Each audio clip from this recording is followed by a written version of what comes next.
Good evening. It's March 16th, 2010, Saint Herbert of Cologne Day. He is the patron saint of rain, for those of you keeping score at home. Alright, so today I've decided I'm going to do a movie review, and the movie I'm going to review is Alice in Wonderland. And I went into this expecting a lot. I'm a fan of Tim Burton's work. Nightmare Before Christmas, Corpse Bride, all of his stuff I've been a pretty big fan of, and this was kind of hyped to be what Tim Burton would do if he weren't constrained by medium.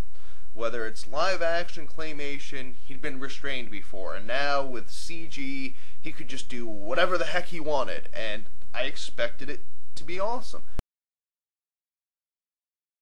And to be fair, there were some awesome parts to it.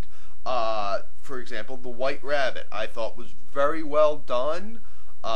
He was very believable. You could believe that that character was inhabiting the same space as the live action characters. And that's kind of the biggest challenge when you're mixing CG or animated characters with live action characters, is to make it believable that they inhabit the same space. A classic example of this is Yoda in Empire Strikes Back. No one had ever really put a puppet into a movie before to play against an actor as something believable, and Frank Oz and George Lucas, they pulled it off, and I think here Tim Burton did it with the White Rabbit. I think he also did it pretty well with the Tweedles, and the Queen of Hearts, blowing up her head. She still, was a believable character. And I thought the character design on the playing cards, the little minions of the Queen of Hearts, were pretty cool. There were also some less than awesome parts. For example, in the beginning of the movie, it's a little heavy-handed with the references to the original Alice in Wonderland story. It's almost like Tim Burton was a little too desperate to kind of pull you in and convince you, yes, this is still part of that same world.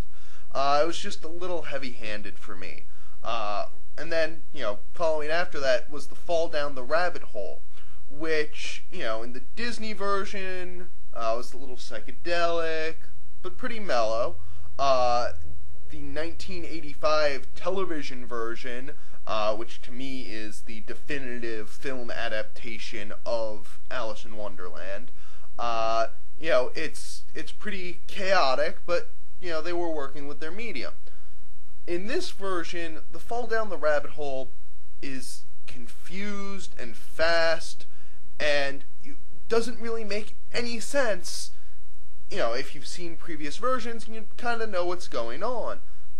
But if you actually refer back to the book itself, the fall down the rabbit hole is actually a very slow process where Alice actually has time to start talking to herself about the fact that it's taking so long to fall down this hole.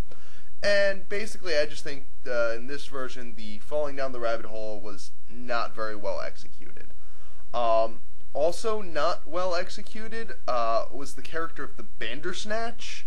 There are some other characters that didn't work out so well either, but the Bandersnatch really struck me as the digital character that most pulled you out of the story. Every time that character was on screen, you were thinking, oh, this is animation, not, oh, this is a story. And the final just bad part of this movie was that every so often, Johnny Depp playing the Mad Hatter kind of slipped into this accent that was reminiscent of Mel Gibson in Braveheart, and the character was kind of that crazy that you might expect from Mel, but it's a different flavor of crazy than you're used to with Johnny Depp. And then there were some parts of this movie that were just outright awful. I was just talking about Johnny Depp's portrayal of the Mad Hatter, and right at the end of the movie, the Hatter does a dance to celebrate Alice's victory over the Jabberwocky, and it's just like such poorly done digital effects that it pulls you right out of the story, and you're just like, oh, isn't that interesting visual effects they're doing there by twisting his body around and such. It doesn't further the plot, it doesn't add depth to the character, it's visual effects for visual effects' sake, which is the worst use of visual effects possible. Another horrible thing, during Alice's final battle with the Jabberwocky, she goes through and lists 6 impossible things that she believes. And this is, a reference to a line from the White Queen in the original Alice in Wonderland story, where, she tells Alice, I believe at least 6 impossible things before breakfast, which Alice is amazed by because she cannot believe a single impossible thing. And it was just, again, heavy-handed with the reference to the previous, but it also broke up the tempo of the fight and dragged it on much longer than it needed to be. And finally, the biggest terrible awfulness in this movie is Anne Hathaway's performance. I'm not a huge fan of Anne Hathaway, but she's got some talent, and she showed none of it here. The character was flat, had no affect, had none of the madness that makes Lewis Carroll's Wonderland such an intriguing place, and made the White Queen such an intriguing character. She's just kind of ditzy. So overall, I would give this movie a 6.5 out of 10. It's better than most, but not by much. For more on Alice in Wonderland, links over in the sidebar to some videos by Mikola. He's another YouTuber. I really like his stuff. He did Truth or Fail for Alice in Wonderland, and he also did a little bit of an extra feature of some other stuff that didn't fit into Truth or Fail. So again, links over there on that.